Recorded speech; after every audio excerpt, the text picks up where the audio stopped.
के ऐसे ही पानी पिए। अब ये क्यों, ये समझ लें। आप एक साथ पूरा पानी उतारें गले के नीचे और एक एक घूंट पानी उतारें गले के नीचे, दोनों में जमीन आसमान का अंतर है। क्या अंतर है? मैं आपको एक महत्व की बात समझाना चाहता हूं, ये जीवन भर याद रहे तो बहुत अच्छा।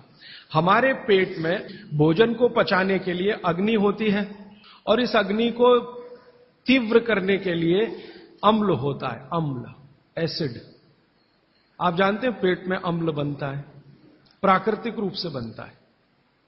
अब पेट में तो अम्ल बनता है और भगवान ने ऐसी व्यवस्था की है कि पेट में अम्ल दिया है और मुंह में क्षार बनता है, जिसको लार कहते हैं आप, लार, स्लाइवा, सेलिवा, लार, लाला रस, अलग अलग नामों से आप जानते हैं। तो मुंह में बनती है लार, ये है क्षार, और पेट में बनता है अम्ल। आप थोड़ा भी अगर विज्ञान जानते हैं तो आप जानते हैं कि क्षार और अम्ल को मिलाओ तो हो जाता है न्यूट्रल। अम्ल और क्षार आपस में मिले तो न्यूट्रल होता है, माने सामान्य चीज बनती है, जिसको हम लोग कहते हैं लवण। एक लवण होता है नमक, वो अलग है, केमिस्ट्री के लवण की बात कर रहा हूं। तो अम्ल और क्षार आपस में मिलते रहे तो न्यूट्रल होते हैं। अम्ल का मतलब है जिसका पीएच 7 से कम है, और क्षार का मतलब है जिसका पीएच 7 के आगे है, और न्यूट्रल का मतलब जिसका पीएच 7 है। ये जो पानी है ना, पानी, ये ना अम्ल है ना क्षार है, ये न्यूट्रल है। तो भागवत जी कहते हैं कि पेट आपका अक्सर पानी के जैसा रहे तो बढ़िया,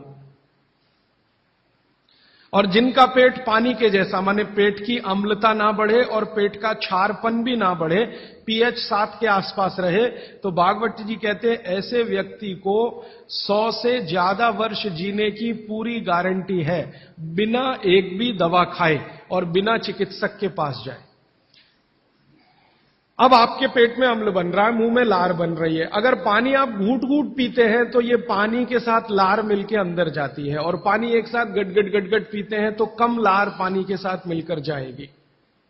ये लार बन रही है अंदर जाने के लिए, बाहर निकालने के लिए नहीं, क्योंकि अंदर पेट के अम्ल को शांत रखना है, इसके लिए क्षार है। तो वो ये कहते हैं कि घूट घूट पिया पानी, अगर सिप सिप करके आपने पानी पिया तो ज्यादा लार अंदर जाएगी, तो अम्ल को शांत करने में मदद आएगी, इसलिए आपका पेट न्यूट्रल रहेगा और आपकी जिंदगी बिना किसी दवा और रोग के आराम से 100-150 साल हो जाएगी। इसलिए पानी घूट घूट भर के पिए, और एक साथ गटगट पानी पिएंगे तो लार पानी के साथ मिल नहीं पाएगी, तो अंतिम रूप में जब वो पहुंचेगा पानी तो खाली पानी होगा, और वो उतना न्यूट्रलाइज नहीं कर पाएगा, पेट को उस तरह से सामान्य अवस्था में नहीं ला पाएगा। हालांकि पानी भी अम्ल को कम करता है, क्योंकि अम्ल में पानी मिलाओ तो अम्ल की ताकत कम होती जाती है, तो पानी कम तो करेगा, लेकिन लार के साथ जो पानी कम करेगा वो बिल्कुल अद्भुत होगा। भागवत जी आगे कहते हैं, बहुत ही महत्व की बात है ये सब आपके लिए।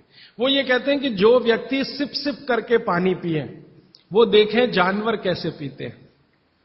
चिड़िया कैसे पानी पीती है? चिड़िया एक ड्रॉप उठाती है, आप ध्यान देना, चिड़िया एक ड्रॉप उठाएगी, फिर उसको ऐसे ऐसे मुंह में चलाएगी, फिर पिएगी, फिर दूसरी ड्रॉप उठाएगी, फिर ऐसे ऐसे चलाएगी, फिर पिएगी। ऐसे कुत्ता है, पानी को चाट चाट के पिएगा, शेर पानी को चाट चाट के पिएगा। ज्यादातर जानवर पानी को ऐसे ही पीते हैं। वो जानवर हमसे ज्यादा स्वस्थ हैं, किसी को डायबिटीज नहीं है, कोई ओवरवेट नहीं है। हाँ, किसी को डायबिटीज नहीं, कोई ओवरवेट नहीं, किसी को जॉइंट्स पेन नहीं, किसी को कुछ नहीं, क्योंकि वो पानी पीने का नियम जानते हैं। बाघ भट्ट के पक्के चेले हैं ये सब जानवर, बिना बोले और बिना कहे। तो आप भी हो जाइए। भागवत जी कहते हैं कि पानी थोड़ा लीजिए, जैसे चिड़िया पीती है, उसको मुंह में चिड़िया ऐसे ऐसे करती है ना, घुमाती है, तो आप भी पानी को थोड़ा घुमाइए, फिर पी जाइए। थोड़ा पानी लीजिए, मुंह में भरिए, पीजिए, फिर पानी भरिए, फिर भरिए, फिर पीजिए, ताकि इधर उधर की सब लार पानी के साथ मिलकर अंदर जाए। अब वो ये कहते हैं कि जो ऐसे पानी पी लेगा, कोई रोग आने की संभावना नहीं, माने आपके सारे रोगों की एक दवा। तो मैंने ये एक्सपेरिमेंट शुरू किया। ये मैंने पढ़ा था 6 साल पहले। भागवत जी को मैंने 6 साल पहले पढ़ना शुरू किया। 3 साल पढ़ने में लग गया और 3 साल समझने में लग गया। तो 6 साल पहले मैंने ये सूत्र पढ़ा था। मैंने कहा यार कुछ लोग हैं जो बीमार हैं बहुत, मैंने कहा तुम करके देख लो, भागवत कह रहे गलत तो रिजल्ट आने वाला नहीं। तो आपको सुनकर हैरानी होगी, हमारे जो दोस्त हैं, सहयोगी हैं, जिनका वजन बहुत ज्यादा था, उन्होंने पानी सिप सिप करके पीना शुरू कर दिया और भोजन के 1.5 घंटे के बाद पानी पीना शुरू। ये 2 सूत्रों का ही परिणाम है कि सबके वजन पहले से आधे हो गए। एक तो मेरा दोस्त है जिसको मैं कभी आपके सामने खड़ा कर सकता हूं, 140 किलो का था वो, और 1.25 साल हो गया, लगभग अभी 1.5 साल है, अब 70 किलो का है, बिना कोई दवा खाए, बिना भोजन में कोई बदलाव किए, सिर्फ पानी पीने का तरीका बदला। फिर मैंने डॉक्टरों से बात की कि ये चक्कर क्या है, तो उन्होंने कहा बात सीधी सी ये है कि जो लार है ना, ये दुनिया की सबसे अच्छी औषधि है, इसकी मेडिसिनल प्रॉपर्टी सबसे ज्यादा है। आपने जानवरों को देखा होगा, उनको कभी भी कोई चोट लगे तो वो अपने लार से ही ठीक कर लेते हैं, चाट चाट के, क्योंकि उसमें मेडिसिन है। तो मनुष्य की लार में भी है। अब वो ये कहते हैं कि भारत के वो मनुष्य या स्त्रियां और पुरुष बहुत ही दुर्भाग्यशाली हैं जो इस लार को अंदर ले नहीं जा पाते। जैसे तंबाकू खाने वाले लोग थूकते ही रहते हैं, उसको थूकते ही रहते हैं, थूकते ही रहते हैं। गुटखा खाने वाले लोग, मावा खाने वाले लोग थूकते ही रहते हैं, थूकते ही रहते हैं। तो डॉक्टर लोग कहते हैं कि वो जिंदगी की सबसे महत्वपूर्ण चीज को थूक रहे हैं, जिसको बनाने के लिए भगवान ने 1 लाख ग्रंथियां आपके मुंह में दी हैं। आप जानते हैं ये लार पैदा होने में 1 लाख ग्रंथियों का काम होता है। 1 लाख ग्रंथियां हैं जो रात दिन आपके लिए लार बनाती हैं, और आप गुटखा खा खा के उसको थूकते रहते हैं, तो सड़क तो खराब करते ही हैं, अपने को उससे ज्यादा खराब करते हैं। तो मेरी हाथ जोड़कर विनती है कि आप में से कोई लार थूकने वाला हो, थूकने वाला आदमी, ये तो भागवत जी की डिक्शनरी में नहीं है।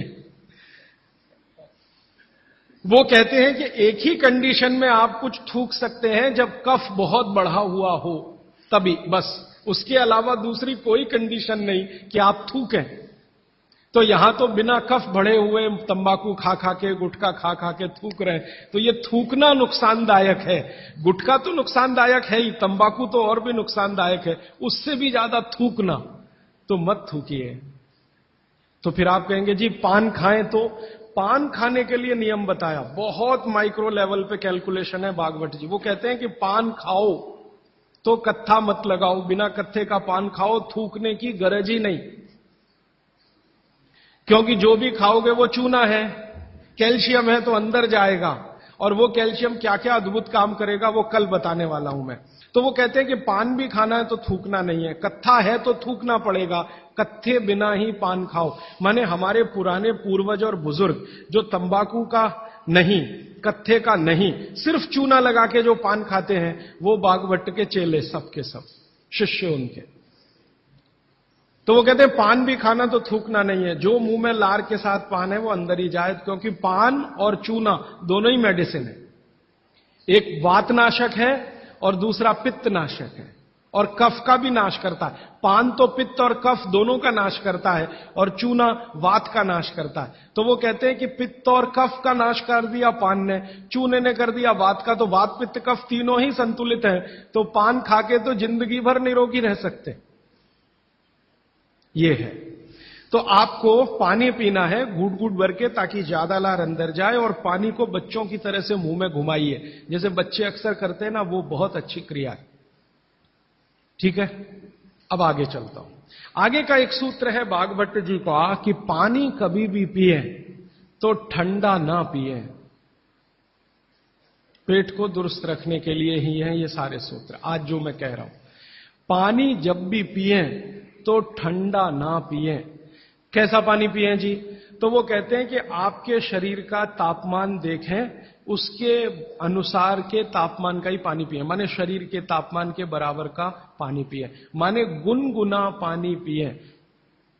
गुनगुना शब्द है। एक शब्द कोमट, कोमट शब्द गुजराती है?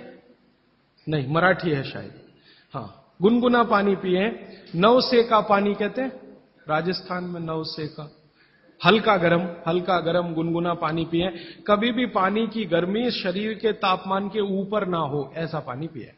तो अब आपका शरीर का तापमान है 37 डिग्री, तो 37 डिग्री अगर आप पानी को लेके जाएंगे तो वो गुनगुना ही होता है, रूम टेम्परेचर के ऊपर रहता है, बॉडी टेम्परेचर के बराबर रहता है। तो ऐसा पानी पिए, गुनगुना ही पानी पिए। क्यों? अभी मन में प्रश्न आएगा, क्यों? हम तो जी ठंडा पानी पीते हैं, फ्रिज का पानी पीते हैं, बर्फ डाला हुआ पानी पीते हैं। तो भागवती जी इसको बहुत अच्छे से समझाते हैं और आधुनिक विज्ञान का इसमें मैं जोड़कर आपको समझाता हूं। आप अगर ठंडा पानी पी रहे हैं, कल्पना करिए, तो पानी क्या करेगा? पेट में जाएगा सीधा सीधा और पेट को ठंडा बनाएगा। जिसका जैसा गुण है वही तो करेगा ना। बर्फ का गुण है ठंडा करने का, तो बर्फ डालकर पानी में आप पी रहे हैं, तो बर्फ का गुण वो पानी में आ गया। अब पानी आपके पेट को ठंडा करेगा। अगर पानी ने पेट को ठंडा किया तो, अगर पेट ठंडा हो गया पानी के असर में, तो शरीर ठंडा हो जाएगा, क्योंकि शरीर के सारे ऑर्गन पेट से ही जुड़े हुए हैं, चाहे वो आपका हार्ट हो, चाहे किडनी हो, चाहे लीवर हो। और अगर शरीर ठंडा हो गया तो जय राम जी की, जाइए यमराज के पास, यहां फिर आपके लिए कुछ नहीं है। तो पानी अगर पेट में गया और उसने पेट को ठंडा कर दिया, तो आप ठंडे हुए तो मर जाएंगे, मृत्यु आएगी। तो कभी भी ठंडा पानी ना पिए, एक विश्लेषण। दूसरा विश्लेषण कि अगर पानी आपने ठंडा पिया और आपका पेट जीवित है, जीवित होने से मतलब फंक्शनल है, काम अच्छे से कर रहा है, तो तुरंत पेट उस पानी को गर्म करने पर लगेगा। आपका जो जठर स्थान है ना, वो तुरंत उस पानी को गर्म करने पर लगेगा। तो पानी को गर्म करने के लिए उसको अतिरिक्त ऊर्जा की जरूरत पड़ेगी, और अतिरिक्त ऊर्जा उसको रक्त में से आएगी। तो शरीर के सब हिस्सों का रक्त पेट की तरफ जाएगा। थोड़ी देर के लिए शरीर के सारे हिस्सों का रक्त जो पेट की तरफ गया है, उसने बाकी हिस्सों में रक्त की कमी कर दी। मान लीजिए हृदय का रक्त पेट में चला गया, ब्रेन का रक्त पेट में आ गया, क्योंकि ब्रेन का सबसे पहले आता है, क्योंकि ग्रेविटी का फोर्स है ना काम करता है, तो ब्रेन का सबसे पहले आता है, हृदय का उसके बाद आता है। दूसरे अंगों का रक्त सब पेट की तरफ गया, तो बाकी अंगों को रक्त की कमी आई। और ये कमी हर समय ऐसे ही आती रहे, आप ऐसे ही ठंडा पानी पीते रहे, ऐसे ही कमी आती रहे, पीते रहे, कमी आती रहे, तो एक दिन वो अंग काम करना बंद कर देंगे, क्योंकि उनको रक्त की सप्लाई कम हुई है। और वो अंगों ने काम करना बंद किया तो ब्रेन हेमरेज हो गया, वो अंगों ने काम करना बंद किया तो पैरालिसिस हो गया, वो अंगों ने काम करना बंद किया तो हार्ट अटैक हो गया। तो ये सारी बीमारियों को क्यों बुलाते हैं ठंडा पानी पी के? माने ठंडा पानी ना पिए। भागवत जी का मैंने मेरे जीवन में भी देखा। दुनिया में कुछ ऐसे लोग हैं जो एकदम चिल्ड वाटर पीते हैं। अमेरिका में, यूरोप में ज्यादा लोग चिल्ड वाटर पीते हैं। पानी को फ्रिज में रखते हैं और वो रखा रहता है 4